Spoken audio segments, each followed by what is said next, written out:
Ya, ahora estoy grabando de nuevo. Bueno, ahora sí. Eh, Como siempre, antes que todo. ¿Cómo están? ¿Bien? ¿Todo bien? Hola. Para los que llegaron tarde. Eh, yo creo que, bueno, siempre intento que ustedes desarrollen los ejercicios de la ayudantía, les doy unos minutos, pero dado que me quedan 40 minutos, ahí vemos si es que yo los hago o si ya son bacanes en esta materia, son secos, lo hacen ustedes. Bueno, ahí vemos. Ya como ven en el título, esta semana vamos a ver expresiones de control. Eh, el capítulo 4. Sí, bueno, acá lo hice, el capítulo 4. Me gusta harto este capítulo porque tiene hartos ejemplos. De hecho, todas las pestañas que están viendo ahí son algunos ejemplos de algunos conceptos de la materia que se ven en este capítulo. Y que, de hecho, me importa mucho este capítulo porque muchos lenguajes de programación toman decisiones distintas con respecto a los temas que se ven acá. Entonces, veamos. Repasemos un poco, porque me imagino que esto ya lo vieron hace 2 semanas, si mal no estoy, ¿cierto? Si mal no estoy. No, mentira, hace 2 semanas estábamos de vacaciones. Hace 3 semanas creo que han visto todo esto, ¿cierto? Entonces me imagino que ya hay muchas cosas que no se acuerdan. Ah, terminaron de verlo la semana pasada. Ah, verdad, pues verdad, el profe me había dicho que lo iba a terminar el lunes. Y, y me di cuenta que habían 3 semanas de esta materia y fue como ya, no tiene sentido empezar antes. Pero a Match 4, ¿cómo se ve Match 4? ¿Se refieren a velocidad? ¿Iban en por 4? Sí, uf, qué lata. No, no sé por qué se adelantó tanto si por ejemplo, el control de esta materia es recién el 10. O sea, por ejemplo, tenemos estas dos ayudantías. Si mal no estoy, tenemos como tres ayudantías para Java. Así que no sé por qué se habrá adelantado tanto. Quizás quiere terminar antes. Dame un segundo que corro unas cosas acá. Ah, ya. Bueno, volviendo a los conceptos de la materia. Oh, perdón, es que estoy viendo los comentarios. ¿Qué entra en el control? Todo el capítulo 4. ¿Hay parte del 5 también? Ah, eso vamos a tener que revisarlo porque... Ah, todo lo que este de orientación objeto. Sí, lo dijo hoy. Ya, ya entiendo. Ah, entiendo, quiso separar Java con orientación objeto. Ah, ya entonces tenemos hartas cositas para la próxima semana. Bueno. Sí, porque esta ya va a ser full capítulo 4. Y yo creo que la próxima entonces también voy a tener que introducir algunas cosas del quinto. Sí, que los últimos días no puedo hablar con el profe. Ya bueno, sobre expresión aritmética ya las conocen. Existen de tipo unario, binario, terciario. Oh, perdón, ternario. De acá igual es importante que sepan de que hay lenguajes de programación que este tipo de cosas las trabajan de forma distinta. Por ejemplo, acá voy a intentar ocupar que me contaron el otro día de que podía ocupar esto para rayar.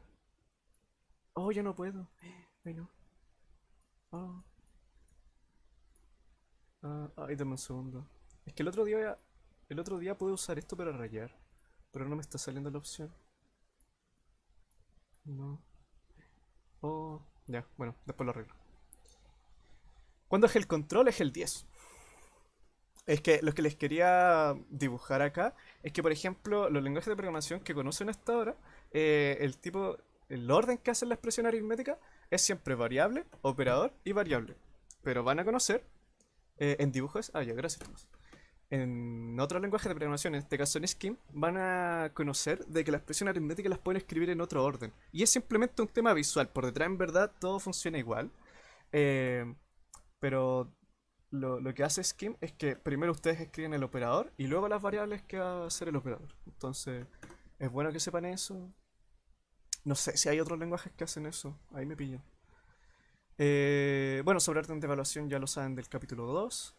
Sobre efectos laterales, un concepto de que simplemente nos dice de que, bueno, como dice acá, yo puedo llamar a alguna función que haga operaciones sobre una variable y por accidente voy a estar alterando otra variable sin darme cuenta. Tomando como ejemplo, por ejemplo, lo que les pasó a sus Hayotas de tarea, o al Gabriel, de que no sabía de que se alteraban un objeto de una lista, alteraban ese mismo objeto en el resto de listas. Bueno, eso sería, por ejemplo, un efecto lateral si no lo supieron. Vamos a ver después a qué se le llama de que puedan hacer eso, por ejemplo, en Java. Otra cosa es conversión de escalares. Esto es bastante importante en computación científica, por ejemplo, en todo lo que tiene que ver con IA. Y es que como ustedes trabajan con una precisión de número, por ejemplo, quieren pasar de número flotante a entero, lo que estarían haciendo sería estrechamiento, porque lo que están haciendo es que una variable que tiene cierta información, le están quitando parte de esa información, en este caso, perdón, la parte decimal, o el caso contrario sería pasar de decimal a flotante, en el cual están agregándole... Bueno, no es que estén agregando, pero el entero no tiene toda la información que tiene un número flotante, entonces están agregando lo que pueden, básicamente. Bueno, conversión de expresiones ya lo conocen del capítulo 3, todo lo que es coerción y casting, todo lo que vimos con taxonomía. Sobrecarga de operadores, acá, si mal no estoy, lo vimos, me suena que lo vimos en otro capítulo, pero acá lo volvemos a retomar porque también hablamos sobre el... Ya puedo hablar de métodos, buena, ya puedo hablarles de métodos. Hablamos de que los métodos, por ejemplo, pueden también sobrecargarse. ¿A qué me refiero con esto? No, no sé si no estaba prestando mucha atención a lo que presentaba su Hayo antes, pero eh, ustedes pueden escribir varios métodos con un mismo nombre, pero todos con distintos parámetros. Entonces, por ejemplo, Java o C++ o Java o C++, creo que Python no lo hace, va a identificar a cuál están llamando de acuerdo a los parámetros que le estén dando. Entonces ahí están sobrecargando un método, por ejemplo. Bueno, sobre expresiones relacionales y booleanas ya las conocen. ¿Por qué se vuelve a nombrar en este capítulo? O si ya lo conocen de Python, por ejemplo. Es por el tema de cortocircuito. Cortocircuito es un concepto en el cual nos dice de que un código puede terminar su ejecución antes de. ¿Pero qué tipos de códigos pueden terminar su ejecución antes de? Bueno, las expresiones. Voy a ver si puedo rayar acá. A ver. Me dijeron que la parte del dibujito. Dibujar. Oh, ya puedo dibujar, sí. Ya. Entonces digamos que tenemos un if. Digamos que tenemos la operación uno. Digamos un AND. Sí, esto es muy pseudocódigo. Digamos que tenemos la operación 2, otro AND y la operación 3. Se entiende que esto. Se entiende que eso dice operación uno, operación 2 y operación 3, ¿cierto? Me imagino que sí. Díganme que sí, por favor. Ya, bueno. Imagínense de que esto da false. Eh, Imaginen que estamos en... Ay, es que C no lo hace. O sea, C sí lo hace. ¿Qué lenguaje no lo hace? Ya, imaginemos que C no hace cortocircuito. Si esto da falso, va a seguir evaluando. Y puede que esto dé verdadero y puede que esto dé falso. Pero ¿les hace sentido de que una vez la operación uno haya sido falso, se siga evaluando el resto? La verdad es que en esta sentencia, por ejemplo, gracias Carlos, no hace sentido. ¿Por qué? Porque como son operadores Hunt, el resultado de todo esto, independiente de lo que esté a la derecha, va a ser falso. ¿Sí? Entonces, ¿qué es lo que nos dice el cortocircuito? El cortocircuito nos dice de que si una sentencia relacional o booleana antes de que se termine de evaluar, es falsa, la termino de evaluar. Entonces, en este caso, por ejemplo, C, que sí implementa cortocircuitos, si mal no recuerdo, o al menos C++ sí lo hace, lo que va a hacer es decir, esto es falso, ya no voy a evaluar y voy a retornar directamente falso. Porque se aprovecha de algunas cosas. Entonces, hay lenguajes que implementan cortocircuito, hay lenguajes que no implementan cortocircuito y hay lenguajes que les da la oportunidad de que ustedes hagan cortocircuito. ¿Qué lenguaje, por ejemplo, hace esto? Prolog. Prolog es un lenguaje muy bonito que se ocupa mucho en inteligencia artificial. Bueno, se ocupaba mucho en inteligencia artificial por los 90. El cual existe el operador cut, con el cual ustedes pueden terminar una operación booleana antes de tiempo. ¿Sí? Eh, y este es el operador cut. Ya, eso con respecto a cortocircuitos. Tengo un ejercicio con el cual trabajamos nuevamente esto, por si no les queda claro. Sobre sentencias de asignación, la verdad es que el nombre no me gusta mucho. Creo que lo tengo que cambiar en la diapo porque al menos en la diapo del profe se llama de esta manera. Se llama operador condicional. Y es que ustedes pueden dentro de la asignación de una variable, tener una condición la cual les pueda retornar una o la otra, dependiendo de lo que haya retornado la condición. ¿Sí? Acá les traje el ejemplo de cómo lo hace JavaScript. En realidad la sintaxis es similar en C++, en Java y en JavaScript, pero en este caso le quise mostrar JavaScript porque es el lenguaje en el que más lo he ocupado, la verdad.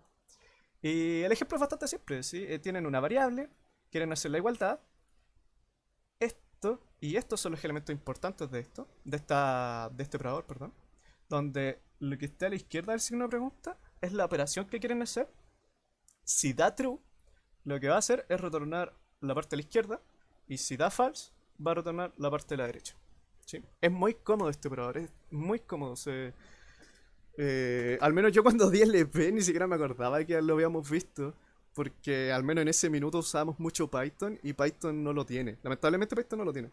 Pero créanme, para C++ y para JavaScript lo he ocupado muchísimo. Eso. Eso con respecto a sentencias de asignación.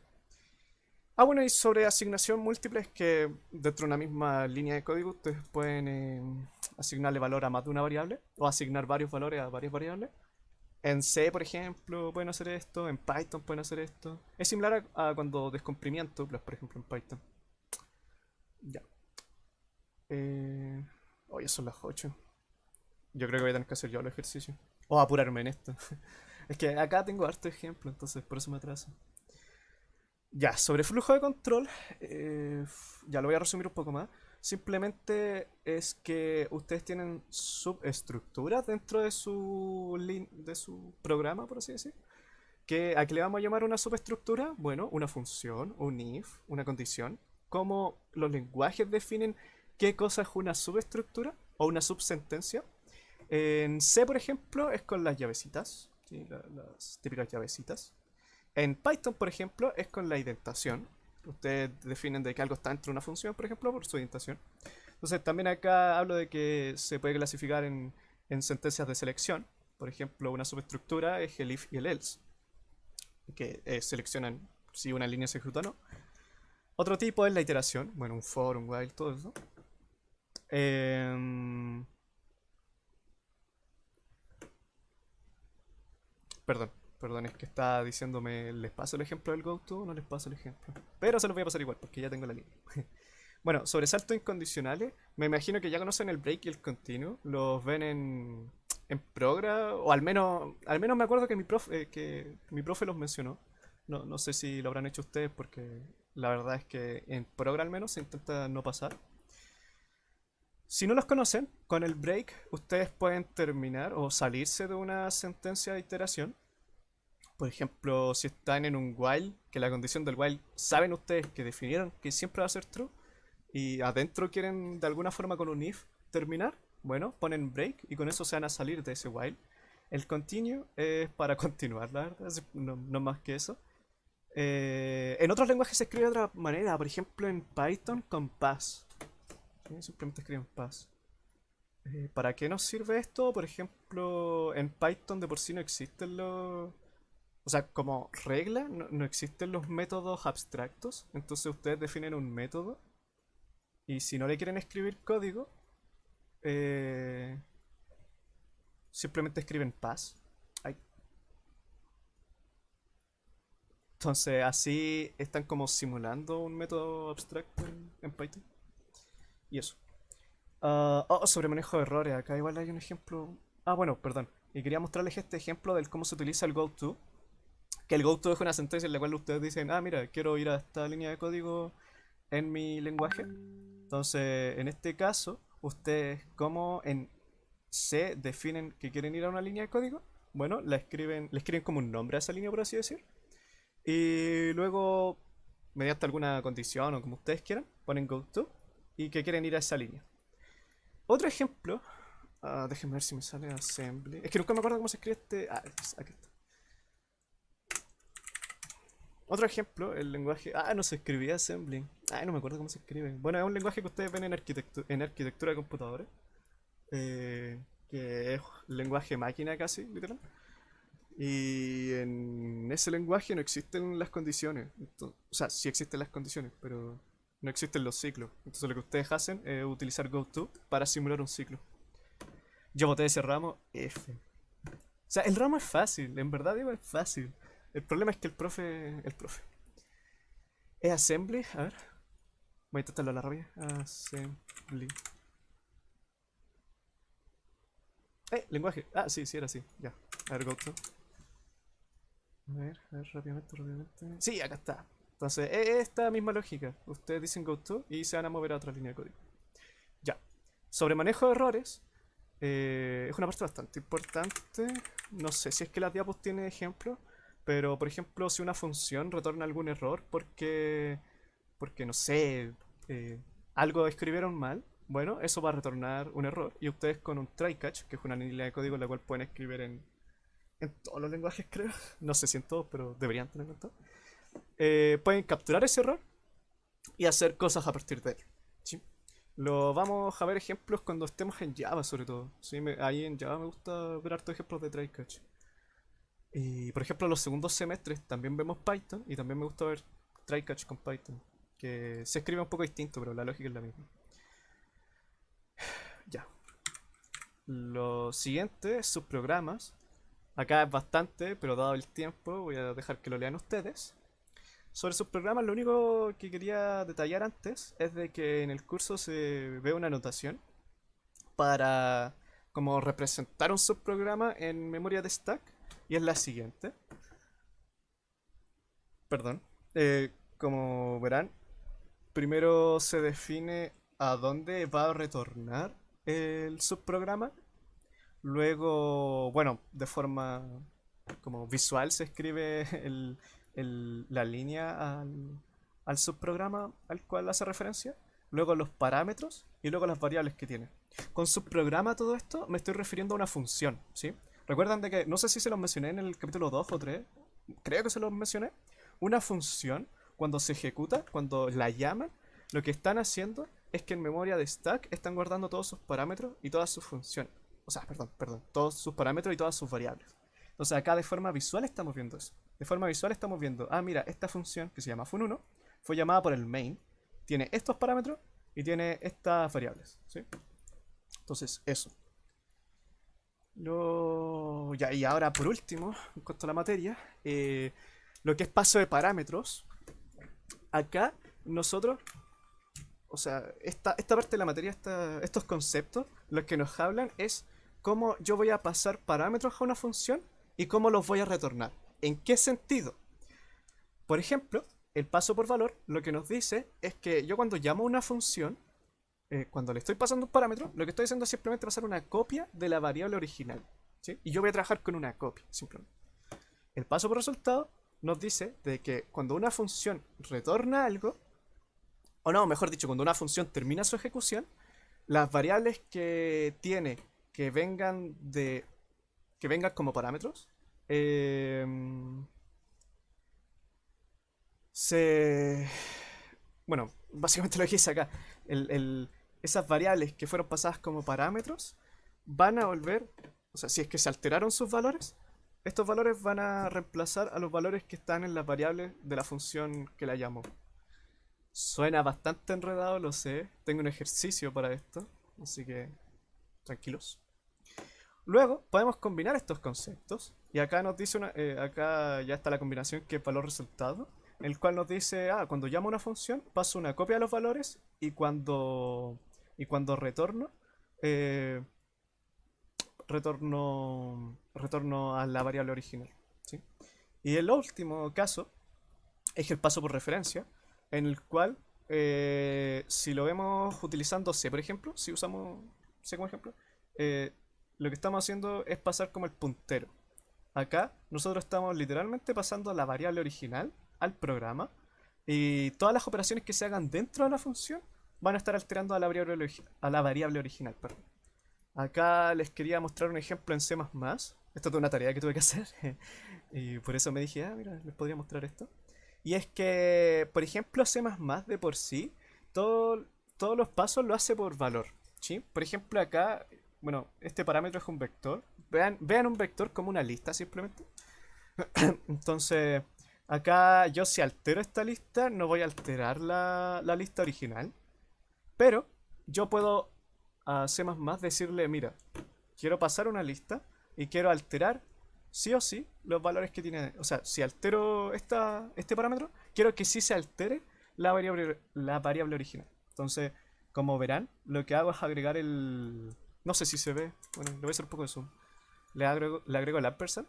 Entonces, con eso, lo que estoy haciendo es que cuando haga operaciones con estas dos variables, sí estoy alterando la variable original. Entonces, de esta forma estoy haciendo de forma explícita un paso por referencia. ¿Sí? Eso. Eso con respecto a la materia. Es harta materia, intenté resumirla como en 10 minutos porque es lo que me queda de tiempo. Eh, ¿Alguna duda? Es harta materia, lo sé. Bueno, parece que no hay dudas. Lo que más me interesa, si entendieron bien, por ejemplo, es el paso de parámetro, que puede causar harta confusión. ¿Cómo sería un ejemplo de valor resultado? Eh, ah, ah, ah, ah, ah. Eso te lo voy a contestar con el ejercicio que traje, mejor. Para que, para que tengamos tiempo. Ya. Pero antes de ese ejercicio, que en verdad es el siguiente. Traje tres ejercicios porque sabía que iban a estar los yo antes. El primero es sobre cortocircuito. Tienen este programa que está escrito en C. Y asumamos que tiene cortocircuito. Quiero que me digan qué es lo que se printea por pantalla. Y asumamos que no tiene cortocircuito. Y creo que también me digan qué es lo que imprime por pantalla. Ya. Me quedan 17 minutos. Así que les pregunto a ustedes, ¿quieren que lo haga al tiro? ¿O quieren que les dé por último 2 minutos? Hasta las 8:15. ¿Cómo quieren verlo? Mm, mm, mm. Bueno, el silencio otorga, así que lo voy a hacer al tiro. Ya, asumamos que tiene cortocircuito. Vamos a entrar al main. Vamos a definir esta variable que se llama des, de desviación, de desviación estándar. Ya hacemos un malloc y a lo que apunte le vamos a dar el valor de 6. Luego tenemos como media 5. Y luego entramos a un if. Ya, ¿qué nos dice este if? Bueno, vemos que esta primera parte nos pregunta si es que 6 es menor que 5. En este caso 6 no es menor que 5, así que esto da falso. Y como tiene cortocircuito, y esto es un AND, esto muere. ¿Sí? Entonces como muere, no, no sigue evaluando y pasa al else. Y al pasar al else, y acá es cuando voy a hacer uso de esto, y al pasar al else, lo que se printea es, bueno, ahí, digamos que es el valor que está almacenando de eso. Simplemente en este caso 6. ¿Sí? Esto con cortocircuito. Ahora sin cortocircuito, veamos qué pasa con el código. Ya, en este caso, bueno, esto obviamente es lo de siempre. Entramos a esto da falso, pero sin cortocircuito va a seguir evaluando. Entonces, ¿qué es lo que va a pasar acá? Va a llamar a esta función que se llama square. Entonces, lo que pasa acá es que se llama esta función square. Esta, como verán, lo que está haciendo es alterar la variable des, a lo que apunta la variable des. Entonces, en este caso, en vez de valer 6, ahora va a valer 6 al cuadrado, va a valer 36. Y luego, bueno, 36 sigue siendo menor que 10, así que esto vuelve a morir. Esto vuelve a fallar. Pero en este caso, lo que imprime ya no va a ser 6, sino que va a ser 36. Entonces, como verán, con cortocircuitos, sin cortocircuito, pueden obtener resultados distintos para algunas sentencias. Ah, acá hay algo que se me olvidó mencionarles cuando estaba dando los ejemplos. Pueden abusar harto de lo que es el cortocircuito. Por ejemplo, en mi código acá, quizás ni lo entiendan, porque igual hay hartas tonterías por medio. Pero esta función de acá, todo esto de acá, no, al final no lo pude hacer como quería. Ya, pero es que mi idea acá eh, es que estas operaciones son O de 1. ¿sí? Estas tres. En cambio, estas dos de acá son, si mal no recuerdo, son ODN. Entonces, si tiene cortocircuito, pueden ahorrar código, pueden ahorrar bastante tiempo de ejecución. Porque mi idea acá era evaluar solo esto, y si es que esto daba false, no ejecutar esto. Y ahí me ahorraba un ODN, que en este caso la lista, ya, igual las listas eran pequeñas, pero es tiempo que se puede salvar. Entonces, eso con respecto a cortocircuito. Bien. Ya, y lo siguiente, para que nuestro amigo Joaquín sepa lo de... ¿qué pasa si puntero des es 4? ¿Qué pasa en ese caso? Ah, bueno, en ese caso, como esto da true, esto va a seguir evaluando. Ah, ya entiendo tu duda. Ahí es cuando... Ahí es cuando ocurre lo de... ahí no me sale el nombre. Los efectos laterales, por ejemplo. En este caso, eso sería un efecto lateral. Y si mal no estoy, este código igual va a funcionar. Esto ya lo habrá evaluado como true. Sí, porque sí, eso va a pasar si mal no estoy. Esto va a ser true. Va a evaluar esto. Y eso. Mm, Eso. Eso, Benjamín. Sí, no, si mal no estoy, no debería explotar. Ya. Este es un ejercicio de paso de parámetro. En el cual, para este código en C, vamos a asumir tres cosas. Primero, que el paso es solo por valor. Es decir, que simplemente lo que estamos haciendo es pasar una copia de las variables. El segundo que va a ser por referencia. Y el tercero por valor resultado. ¿Sí? Noten de que acá no incluyo el... Uy, ¿qué pasó? Ah, bueno, no importa. Noten de que acá no incluyo el que dice simplemente resultado. Porque normalmente no... Se ve como concepto, no como estrategia. Se tiene que combinar con algo más. Ya. Entonces, como les dije, no tenemos mucho tiempo. Así que lo voy a pasar a hacer al tiro. Y para eso voy a usar el Excel. Mi viejo amigo el Excel para rutir. ¿Por qué se ve así? Ya no importa, no importa. A ver. Ya. Entonces tenemos nuestro main con nuestro arreglo. Que lo que quiero que entiendan acá es que son las posiciones del arreglo. Y acá tengo, bueno, los parámetros de la función algo hace. Entonces, esto, démosle valores al arreglo. Esto es 1, 2, ay, perdón, 3, 5, 7, 9 y 11. Perdón. Luego, algo hace, como dijimos, lo que va a hacer es simplemente pasar una copia.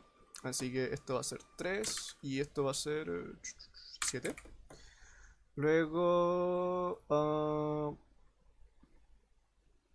y tenemos también una variable global. No la había visto. Ah, la voy a escribir acá entre medio. La voy a poner en mayúscula porque tengo el bloc mayús. Ya. Bueno, tenemos que dato era 2. Acá dato va a aumentar. Vamos a tener que dato era 3. Vamos a aumentar a. Vamos a aumentar a. Esto va a ser 4. Ay, perdón. Va a ser 4. Y B va a ser las. Va a ser. ¿Cuánto va a ser? Perdón, no me está saliendo sumar. Mm, bueno, nada, va a ser 4 más 7. Eso es 11. Va a retornar 5, ¿no? Si mal no estoy. Sí, sí. ¿Qué me lo confirma? Ya bueno. eh, Ahí si me equivoqué me dicen. Una vez termina esto, estos valores no va a pasar nada con ellos. No, como dijimos, como pasa por valor, no pasa nada. Entonces estos valores de acá no se ven alterados. Y luego, como para simplificar un poco esto, eh, cuando llamemos por segunda vez algo hace, no se van a volver a alterar las variables del arreglo. Entonces, como no se vuelven a alterar, las operaciones que se hagan acá adentro no van a interesar. ¿Sí? Entonces, esto de acá sigue siendo igual. Y dato, bueno, como se suma una vez más, va a ser 4. ¿Sí? Ya. Entonces, eso con respecto al paso por valor. Esto déjenme destacarlo. Este es el resultado final. Bueno, muy bien. Y este es el resultado final de la regla. ¿Sí? Eh, es la pregunta, es la parte del paso por valor es como los puntos regalados, porque no hay mucho que pensar ahí. Ya, entonces voy a copiar esto y lo vamos a ver por referencia. O no, voy a hacerlo por valor resultado primero para que se quite la duda, Joaquín. Entonces, uy, esto lo voy a quitar. Ya. Bueno, la lógica al partir es la misma. Vamos a tener que dato ya primero vamos a sumar, esto va a ser 3. Luego que le vamos a sumar, entonces esto va a ser 4. Luego lo mismo de antes, 4 más 7, esto va a ser 11 dividido en 2, va a dar 5. Y eso con respecto a la primera iteración de algo hace. Pero cuando termine, los valores de los parámetros van a volver a las variables originales. ¿Sí? Entonces, en este caso, A hacía referencia al arreglo en la posición 1. Entonces, esto de acá se ve afectado. Entonces, el arreglo en la posición 1 ahora va a ser 4. Y el arreglo en la posición 3 también se va a ver afectado. Entonces, esto ahora va a ser 5. ¿Sí? Ese es el gran cambio que tiene. Y ahora es la misma lógica, pero para el segundo caso. Entonces, voy a anotar arriba que este es el arreglo en la posición 3 para que no se me olvide. Ahí no. Ya. Este es el arreglo en la posición 3, ¿cierto? Si mal no estoy, sí, me lo confirmo. Sí, sí, en la posición 3. Bien. Entonces ahora esto va a ser 3 y esto va a ser 5. Y ahora lo mismo de siempre. Esto va a cambiar.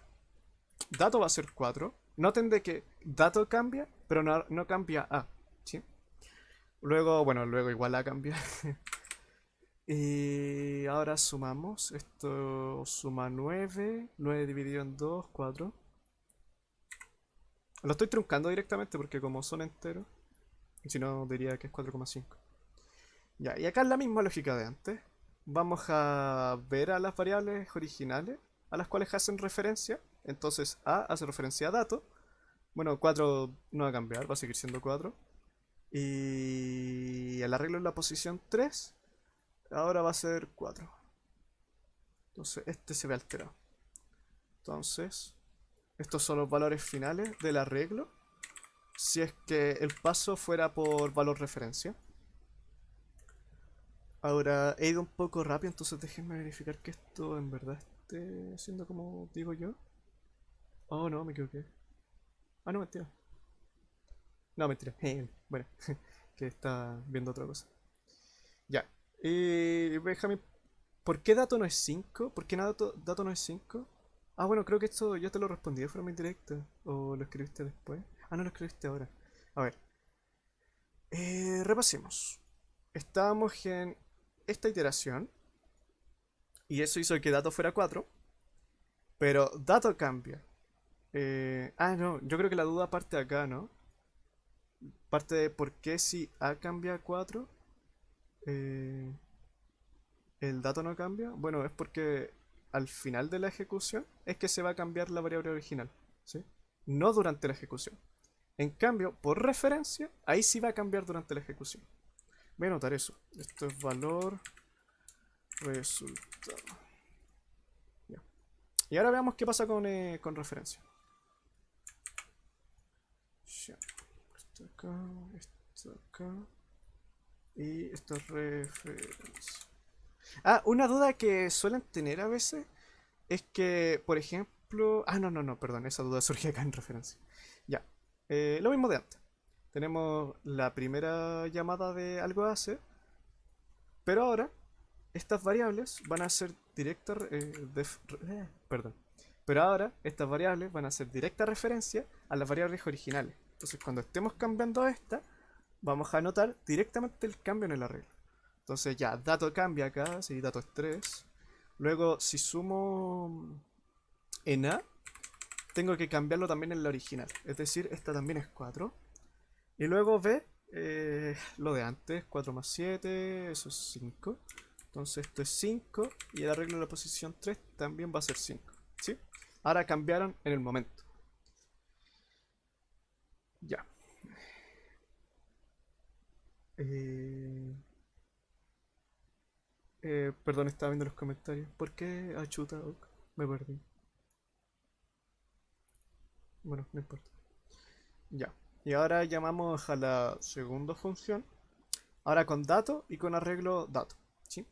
Entonces, ahora vamos a decir que esto es dato. Y esto es, bueno, esto va a seguir siendo el arreglo en la posición 3. Ya. Ahora voy a cambiar dato. Ahora esto va a ser 4. Y ahora A también va a ser 4. ¿Sí? Porque, como dijimos, cuando se cambie uno, va a cambiar el otro directamente. Entonces ya, ahora A es 4 y ahora pasa a ejecutar la siguiente línea de A más más. Entonces ahora este es 5. Ay, perdón, no se cambió. Esto es 5 y esto es 5. ¿Sí? Los dos van cambiando en el momento. Entonces ahora la suma va a dar distinto. Ahora la suma en vez de sumar 4 como un valor resultado, va a ser va a ser 5. ¿Sí? Bueno, la suma y la división. Entonces ahora esto es 5 y esto de acá también es 5. ¿Sí? Esa es la gran diferencia. El momento en el que las variables van a cambiar. Esa es la gran diferencia entre valor, resultado y referencia. Entonces ya, terminamos la ejecución. No hay que hacer nada más porque todos los cambios los hicimos en el momento. Y los resultados finales serían estos. Esto es 4, esto es 5, 9, 11 y 5. Para destacarlo. Esto sería con referencia. Esto sería con valor resultado. Y la más simple, esta sería con valor simplemente. Ya. Y ahora veamos, comparemos. A ver, esto sí, está bien. La segunda está bien, bien. Y la tercera también. Ahora, les decía de que en paso por resultado, perdón, por referencia, suelen tener dudas a veces. Y es que, por ejemplo, acá decíamos que esto era arreglo de datos. Y en el momento estábamos cambiando el valor de datos. Eh, Hay semestres en los que me preguntan si es que al cambiar datos se cambia la posición del arreglo al cual estoy cambiando. Y la verdad es que no, porque previamente se define como el puntero al cual va a hacer referencia. No, no es como que se esté haciendo en el momento. Entonces, eso. Eso con respecto a paso de parámetros. ¿Alguna duda? ¿No? ¿No? Bueno, lamentablemente me queda este ejercicio. Igual es un poco largo, entonces prefiero no hacerlo. Lo voy a dejar para la próxima tía, yo creo. Sí, voy a ver lo que es el stack. Es que este ejercicio de acá hace referencia a lo que es el stack. Para que entendieran un poco mejor cómo es que funciona este diagrama de acá. Pero bueno, lo tendré que dejar para la próxima semana. Ya, como les recuerdo, la próxima semana tienen control de todo este capítulo. Que como verán son hartos conceptos. Igual tiene hartos ejemplos. Y a medida que vayan avanzando la carrera van a darse cuenta de que tienen sentido y que hay muchos lenguajes que ustedes conocen que los toman de forma distinta. Y eso, también me los voy a tener que ingeniar para ver el capítulo 5 o al menos la primera parte. Así que eso chicos, como les digo, lo vamos a ver la próxima semana. Y eso, ¿alguna duda? Sé que fue una IoT Express de 40 minutos, sé que no paré de hablar, así que probablemente tengan muchas dudas, espero que no. Joaquín, ¿te quedó claro lo de paso por valor resultado? ¿Y Benjamín? ¿Sí? Ya, qué bueno. Eso, chicos. Eh, Son libres. Hagan lo que quieran. Son las 8:30. Descansen. Duerman temprano. No sean como nosotros. Ya, voy a dejar de grabar.